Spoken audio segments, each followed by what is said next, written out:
എല്ലാവർക്കും വൈസ് അക്കാഡമിയിലേക്ക് സ്വാഗതം. നമ്മൾ പോർഷൻ വൈസ് ക്ലാസ്സിൻ്റെ കൂടെ തന്നെ കുറച്ച് പ്രീവിയസ് ക്വസ്റ്റ്യൻ പേപ്പറും കൂടി വർക്ക് ചെയ്ത് പോവാം. അപ്പോൾ ഞാൻ ഈ 2017 ഓഗസ്റ്റിലെ ഒരു 70 തൊട്ട് 88 വരെയുള്ള ക്വസ്റ്റ്യൻ നേരത്തെ ചെയ്തിട്ടേ പോകുന്നുണ്ട്. നമുക്കിനി അടുത്ത 89th question. Equal arcs are concentrated on the vertices of a regular hexagon and the figure shown below is cut out. ഒരു ഫിഗർ തന്നിട്ടുണ്ട്, അതിൻ്റെ കട്ട് ഔട്ടും ഉണ്ട്. ഇവിടെ തന്നിരിക്കുന്നത് വെച്ചാൽ ഈ ഫിഗറിൻ്റെ ഇതിൻ്റെ ലെങ്ത് എന്ന് പറയുന്നത് 2 സെൻറ്റിമീറ്റർ എന്നും തന്നിട്ടുണ്ട്. What is the perimeter of the figure?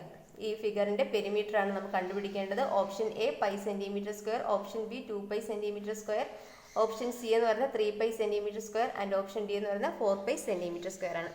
നമുക്കിതിൻ്റെ പെരിമീറ്റർ കാണണമെങ്കിൽ ഇതിപ്പം ഒരു സെക്ടർ ആണല്ലോ, ഇതെന്ന് പറയുന്ന ഒരു സെക്ടർ ആണല്ലേ. അങ്ങനെ എത്ര സെക്ടർ ഉണ്ട് ഇവിടെ? 1 2 3 4 5 6 ഉണ്ട്. അപ്പം ഇതിന് ഒരെണ്ണത്തിൻ്റെ കണ്ടിട്ട് 6 കൊണ്ട് മൾട്ടിപ്ലൈ ചെയ്താൽ നമുക്കിതിൻ്റെ പെരിമീറ്റർ കാണാൻ പറ്റും.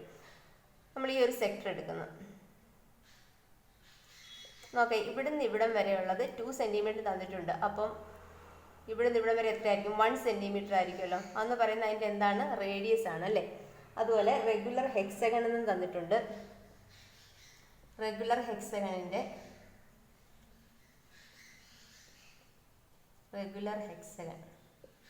അതിൻ്റെ സം ഓഫ് റെഗുലർ ഹെക്സഗൺ എന്ന് പറയുന്നത് n-2 into 180 degree divided by n ആണ്. റെഗുലർ എന്ന് പറഞ്ഞിരിക്കുന്നതുകൊണ്ട് ഡിവൈഡഡ് ബൈ n കൂടെ ഉണ്ട്. n-2 into 180 degree divided by n. n എന്ന് പറയുന്നത് ഇവിടെ ഹെക്സഗൺ അല്ലേ, അപ്പോൾ 6 ആണല്ലോ. 6 - 2 എന്ന് പറയുന്നത് 4 ഇൻറ്റു 180 ഡിഗ്രി ഡിവൈഡഡ് ബൈ 6. ഇത് ഡിവൈഡ് ചെയ്യുമ്പോൾ 120 ഡിഗ്രി എന്ന് കിട്ടും. അപ്പോൾ ഓരോ ആംഗിളും എത്ര ഉണ്ട്? 120 ഡിഗ്രി ഉണ്ടല്ലേ. ഇതിൻ്റെ ആംഗിൾ എന്ന് പറയുന്നത് 120 ഡിഗ്രിയാണ്. അപ്പോൾ ഇതിൻ്റെ പെരിമീറ്റർ എങ്ങനെ കാണും? L = r തീറ്റ. r എന്ന് പറയുന്നത് 1, തീറ്റ എന്ന് പറയുന്നത് 120 ഡിഗ്രി. ഇതിനെ റേഡിയൻ മെഷറിലേക്ക്, ഇത് ഡിഗ്രി മെഷറിലല്ലേ തന്നിരിക്കുന്നത്, ഇതിനെ റേഡിയൻ മെഷറിലേക്ക് മാറ്റണം. 120, അപ്പം 120 ഇൻറ്റു π/180 π/180 എന്ന് കിട്ടും. Equal to 2π divided by 3. 2π divided by 3. ഒരു ഭാഗത്തിൻ്റെ നമുക്ക് 2π ഡിവൈഡഡ് ബൈ 3 എന്ന് കിട്ടി. അങ്ങനെ 6 ആകുമ്പോൾ 6L കാണണം നമുക്ക്. Perimeter 6L equal to 6 into 2π divided by 3 equal to 4π centimetre square. Option D ആണ് നമ്മുടെ answer. The next question, 19th question. The number of positive integral factors of 10 raised to 10 is option A 81, option B 100, option C 121 and option D എന്നത് 200 ആണ്. ഇതെങ്ങനെയാണ് ചെയ്യുന്നതെന്ന് വെച്ചാൽ, നമ്മൾ total number of factors എന്ന് വെച്ചാൽ ടോട്ടൽ നമ്പർ ഓഫ് ഫാക്ടേഴ്സ് കാണുന്നത് total number of factors equal to n1 plus 1 into n2 plus 1 into n3 plus 1 into etc. ആ ഒരു രീതിയിലാണ് കാണുന്നത്. അപ്പോൾ ഈ n1 ഉം n2 ഒക്കെ എന്താണ്? നമ്മളൊരു സംഖ്യ കിട്ടുമ്പോൾ അതിനെ ഫാക്ടറൈസ് ചെയ്യുമ്പം a raised to n1 into b raised to n2 into c raised to n3 ഈ ഫോമിലാണെങ്കിൽ ടോട്ടൽ നമ്പർ ഓഫ് ഫാക്ടേഴ്സ് കാണുന്നതെന്ന് വെച്ചാൽ n1 plus 1 into n2 plus 1 into n3 ആ ഒരു രീതിയിലാണ് നമ്മൾ എഴുതുന്നത്. അപ്പോൾ ഇവിടെ നമുക്ക് 10 raised to 10 അല്ലേ. 10 raised to 10 നമുക്ക് എങ്ങനെ എഴുതാം? 2 into 5 the whole raised to 10 എന്ന് എഴുതാമല്ലോ അല്ലേ. Equal to 2 raised to 10 into 5 raised to 10 എന്ന് എഴുതാം അല്ലേ. അങ്ങനെ വരുമ്പോൾ ഇവിടെ n1 എന്ന് പറയുന്നത് 10, n2 എന്ന് പറയുന്നത് 10 എന്ന് കിട്ടും. അപ്പോൾ ടോട്ടൽ നമ്പർ ഓഫ് ഫാക്ടേഴ്സ് എന്ന് പറയുന്നത് n1 plus 1 into n2 plus 1 equal to 10 plus 1 into 10 plus 1 equal to 11 into 11 equal to 121. Option C ആണ് നമ്മുടെ answer. The next 91th question. If one of the diagonals of a rhombus is equal to its side, then diagonals are in the ratio option A √3:1, option B √2:1, option C 3:1 and option D 2:1. ഇപ്പോൾ തന്നിരിക്കുന്ന വെച്ചാൽ റോംബസിൻ്റെ കാര്യമാണ് പറയുന്നത് അല്ലേ. Rhombus, if one of the diagonals of a rhombus is equal to its side എന്നാണ് പറഞ്ഞിരിക്കുന്നത്. അപ്പോൾ ഇതിന് 2 ഡയഗണലുണ്ട്, D1ഉം D2ഉം. ഇതിൻ്റെ ഈ സൈഡിന് തുല്യമാണ് എന്തെന്ന് പറയുന്ന ഒരു ഡയഗണലിൻ്റെ ലെങ്ത് എന്ന് പറയുന്നത്. അപ്പോൾ ഒരു ഡയഗണലിൽ ഇവിടെ ഇത് മൊത്തം A ആണെങ്കിൽ ഇവിടെ എന്തായിരിക്കും, A/2 ആയിരിക്കും, ഇവിടെയും A/2 ആയിരിക്കും. നമ്മൾ മറ്റേ ഡയഗണൽ നമ്മൾ D എന്നെടുക്കുന്നത്. അപ്പോൾ ഇവിടെ D/2, ഇവിടെയും D/2. നമ്മൾ D1 D2 എന്നുള്ള 2 ഡയഗണൽ എടുത്തു കഴിഞ്ഞാൽ ഇതിൻ്റെ റേഷ്യോ ആണ് കാണേണ്ടത്. ഇപ്പോൾ D1 ഡിവൈഡഡ് ബൈ D2 ആണ് നമുക്ക് കാണേണ്ടത്. D1 ഡിവൈഡഡ് ബൈ D2 എന്ന് പറയുന്നത് നമുക്ക് ഇവിടെ എന്താണ്, D/2 പ്ലസ് D എന്നും D ഡിവൈഡഡ് ബൈ ഇതെന്ന് പറയുന്നത് A ആണല്ലേ. അപ്പം D1 ഡിവൈഡ് ബൈ D2 എന്ന് പറയുന്നത് D/A ആണ്. നമ്മൾ ഈ ഒരു ഭാഗം മാത്രം എടുത്തു കഴിഞ്ഞാൽ ഇതെന്ന് പറയുന്നത് A, ഇവിടെ D/2, ഇതെന്ന് പറയുന്നത് A/2.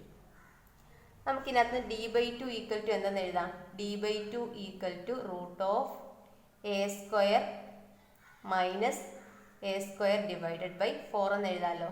Equal to √4A² minus A² divided by 4 equal to √3A² divided by 2 എന്ന് കിട്ടും. Equal to √3A divided by 2. D/2 equal to ആണ്. അപ്പം D ഈക്വൽ ടു എന്ന് കിട്ടും, D ഈക്വൽ ടു √3A എന്ന് കിട്ടും. D equal to √3A. നമുക്ക് ഇതിനകത്തോട്ടൊന്ന് ഇട്ട് കൊടുക്കാം. D1 divided by D2 equal to D എന്ന് പറയുന്നത് എന്ത് കിട്ടി, √3A എന്ന് കിട്ടി. √3A divided by A.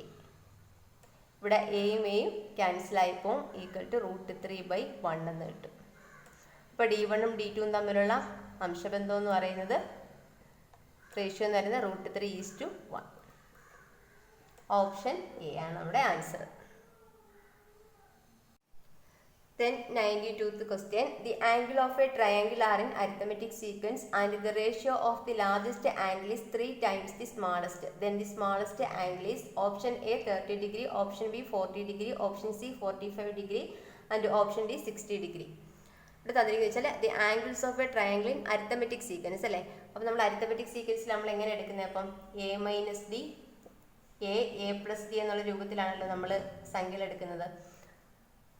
അപ്പം largest angle is 3 times the smallest എന്ന് തന്നിട്ടുണ്ട്. അതുപോലെ തന്നെ ട്രയാങ്കിൾ അല്ലേ, അപ്പം ഈ 3 ആംഗിളിൻ്റെയും കൂടെ സം എന്ന് പറയുന്നത് എത്രയായിരിക്കും, A-D പ്ലസ് A+D എന്ന് പറയുന്നത് 180 ഡിഗ്രി ആയിരിക്കും അല്ലേ. ഇവിടെ -Dയും +Dയും ക്യാൻസൽ ആയി പോകും. 3A equal to 180 degree, then A equal to 60 degree. A equal to 60 degree എന്ന് കിട്ടും. ദെൻ തന്നിരിക്കുന്നത് എന്താണ്, and the ratio of the largest angle is 3 times the smallest. ഇവിടെ സ്മാളസ്റ്റ് എന്ന് പറയുന്നത് A-Dയും ലാർജ് എന്ന് പറയുന്നത് A+Dയും അല്ലേ. അപ്പം നമുക്ക് എങ്ങനെ എഴുതാം, A+D equal to 3 times the smallest, 3 × A-D. ഇവിടെ A എന്ന് പറയുന്നത് 60 ഡിഗ്രി ആണല്ലോ.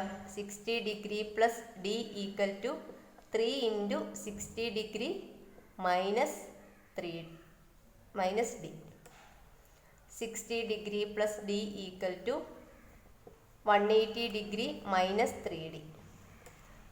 Then 4D equal to 120 degree എന്ന് കിട്ടും. Then D equal to 30 degree. അപ്പോൾ A ഈക്വൽ ടു 60 ഡിഗ്രി എന്നും കിട്ടി, D ഈക്വൽ ടു 30 ഡിഗ്രി എന്നും കിട്ടി നമുക്ക്. അപ്പോൾ സ്മാളസ്റ്റ് ആംഗിൾ കാണാൻ A-D കണ്ടാൽ മതിയല്ലോ. A-D equal to 60 degree minus 30 degree equal to 30 degree. Smallest angle is A-D, A-D equal to 30 degree എന്ന് കിട്ടും. ഓപ്ഷൻ എ ആണ് നമ്മുടെ answer. The next question, each angle of a regular polygon is 162 degree. How many sides does it have? Option A 10, option B 20, option C 30 and option D 40. നമുക്ക് തന്നിരിക്കുന്ന each angle of a regular polygon is 162 degree എന്ന് തന്നിട്ടുണ്ട് അല്ലേ. അപ്പോൾ sum of n sided polygon എന്ന് പറയുന്നത് sum of n sided polygon sum of n sided polygon എന്ന് പറയുന്നത് n-2 ഇൻറ്റു 180 ഡിഗ്രി ആണ്. എന്നാൽ ഇവിടെ റെഗുലർ പോളികളാണെന്ന് തന്നിരിക്കുന്നത് കൊണ്ട് നമുക്ക് എങ്ങനെ എഴുതാം? n-2 into 180 degree divided by n എന്ന് എഴുതാം. റെഗുലർ പോളിഗൺ ആയതുകൊണ്ട് ഡിവൈഡഡ് ബൈ n കൂടി വരും. അത് എത്രയാണെന്ന് തന്നിട്ടുണ്ട്? 162 ഡിഗ്രി ആണെന്ന് തന്നിട്ടുണ്ട് അല്ലേ? 162 ഡിഗ്രി. നമുക്കിവിടെ 180 degree minus 360 degree equal to n into 162 degree.